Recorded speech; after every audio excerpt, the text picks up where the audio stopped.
आज की वीडियो में हम बात करेंगे रोपाई के समय कौन सी गलती हमें नहीं करनी है, कौन सी गलती करने पे काफ़ी नुकसान हो सकता है और क्या क्या ध्यान देना है, किन किन खादों का इस्तेमाल करना है। एकदम कंप्लीट जानकारी आपको मिलने वाली है कि आप किन बातों का ध्यान देके धान की फसल में बढ़िया उत्पादन ले सकते हैं। तो पूरा वीडियो आपको देखना है और SRJ किसान चैनल को सब्सक्राइब नहीं किया है तो आप चैनल भी सब्सक्राइब करिएगा।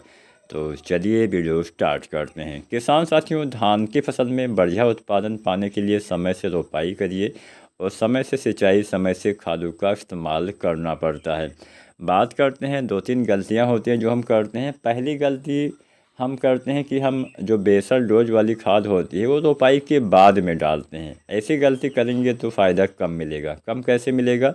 अगर आप खादों का इस्तेमाल रोपाई के बाद, विशेषकर फास्फोरस वाली खाद, बाकी खादें आप बाद में डाल सकते हैं, लेकिन जो फास्फोरस वाली खादें होती हैं, चाहे DAP हो, चाहे सिंगल सुपर फास्फेट हो, चाहे आपका कोई NPK हो जैसे NPK 12-32-16 वगैरह, तो अगर आप इनका इस्तेमाल बाद में करते हैं तो दिक्कत ये आती है कि फास्फोरस एक स्थिर तत्व होता है। अगर आप बाद में डालेंगे तो नीचे जा ही नहीं पाएगा, जिससे पौधे को उसका ज़्यादा लाभ मिल ही नहीं पाएगा।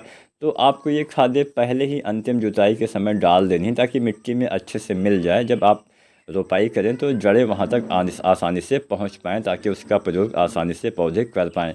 दूसरा गलती और सबसे बड़ी गलती कि हम सभी खादों का इस्तेमाल एक साथ मिला के कर देते हैं। कुछ खादें हम डाल सकते हैं, लेकिन विशेषकर जिंक नहीं डालनी चाहिए। जिंक सल्फेट जो आती है, चाहे 33% वाली हो, चाहे 21% वाली हो, जिंक सल्फेट का इस्तेमाल अगर आप रोपाई के समय करते हैं तो आपका फास्फोरस भी पौधे को नहीं मिलेगा, आपका जिंक भी नहीं मिलेगा, क्योंकि ये दोनों तत्व मिलकर जिंक फास्फेट बना लेते हैं। रिएक्शन होकर जिंक फास्फेट एक अघुलनशील हो जाता है तत्व, पौधे के लिए उपलब्ध नहीं हो पाता है। तो आपका फास्फोरस भी बेकार हो गया, यानी आपका DAP में जो फास्फोरस है वो भी गया और आपने जो जिंक डाला वो भी चला गया।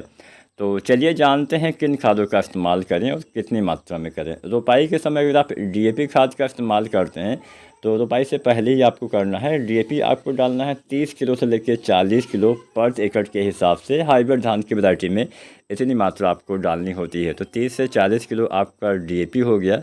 इस DAP के साथ आप डालिए पोटास। पोटास कितना डालना है? पोटास की कुल मात्रा 30 से 40 किलो डालना है और पोटास की आधी मात्रा रोपाई के समय डालना होता है। यानी पोटास आप लगभग 15-20 किलो रोपाई के समय जब आप DAP डालते हैं उसमें मिला के डालिए और आधी मात्रा 40-50 दिन के आसपास आपको इस्तेमाल करना होता है। MOP पोटास 60% वाले की बात करें तो अगर कोई वैरायटी बहुत जल्दी तैयार हो जाती है तो थोड़ा और कम मात्रा डाल सकते हैं। 25 किलो ही कुल मात्रा डालिएगा, तब 12.5 किलो रोपाई के समय और लगभग 12.5-13 किलो 40-50 दिन पे आपको डालना चाहिए।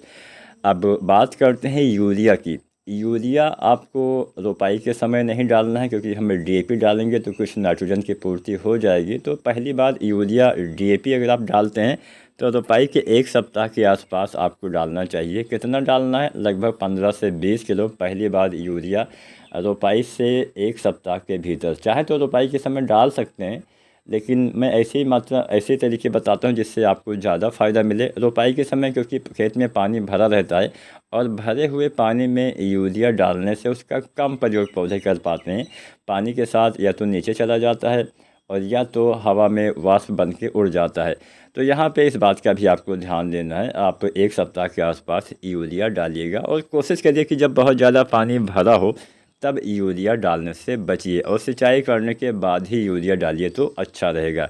दूसरी बात, यूरिया 20 से 30 दिन पे, अंतिम यूरिया 40 से 50 दिन पे डालना है।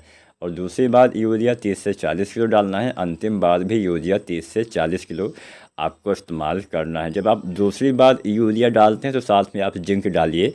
33% वाला 5 से 7 किलो या 21% वाला 8 से 10 किलो इस्तेमाल करेंगे तो जिंक का भी पौधे लाभ उठा पाएंगे। अगर मान लीजिए इससे पहले जिंक की कमी दिखती है तो आप जिंक का स्प्रे कर सकते हैं। वो तरीका भी हमने पिछली वीडियो में आपको बताया हुआ है, जो आगे आने वाले दिनों में अगर आप कमेंट करते हैं तो इसके ऊपर फिर से वीडियो आ जाएगी। फिलहाल रोपाई का समय चल रहा है तो रोपाई के समय वाली हम विशेष रूप से उस पर ज़्यादा ध्यान दे रहे हैं इस समय। तो जिंक मिट्टी में डालते हैं तो 20 दिन के बाद ही आपको डालना चाहिए। उम्मीद है आज की वीडियो आपको अच्छी लगी होगी, पसंद आई होगी। वीडियो पसंद आई है तो लाइक करें, शेयर करें। धन्यवाद।